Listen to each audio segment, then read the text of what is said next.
ठारूशाह शहर जूं रहवासी औरतूं ज़रीना ख़ातून, नजमा ख़ातून, सलमा ख़ातून ऐं ॿियूं औरतूं गैस जे डिगी ग़ैर ऐलानिया लोड शेडिंग खां तंग अची हथनि में जमा थियल गैस बिल ऐं सिलेंडर खणी पंहिंजे घरनि खां ॿाहिरि निकिरी एहतिजाज कंदड़ शहर जे मुख़्तलिफ़ घटियुनि रस्तनि खां थींदियूं अवामी प्रेस क्लब ठारूशाह पहुतियूं, जिते एहतिजाज कंदड़ मुतासिरा औरतुनि चयो त हाणे ठारूशाह शहर में गैस लोड शेडिंग हद खां वधी वई आहे।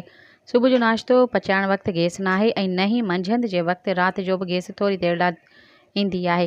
गैस न हुजण करे असांजा ॿार सुबुह जो बुखिया स्कूल वेंदा आहिनि ऐं स्कूल मां मोटण ते असांखे मजबूरन काठियूं ॿारे या शहर मां महांगे अघ ते गैस सिलेंडर भराए मानी पचाइणी पवंदी आहे। राति जो बि साॻियो कमु आहे।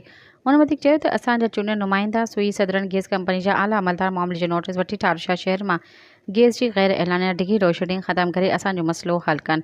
ॿी सूरत में असां ठारूशाह शहर जो सभई औरतूं सुई गैस ऑफिस नौशरो जे दरवाज़े अॻियां धरणो हणी वेही रहंदे। सब्सक्राइब कयो अवामी न्यूज़ HD खे ऐं ताज़ा तरीन ख़बरुनि लाइ ॾिसंदा रहो अवामी न्यूज़ HD।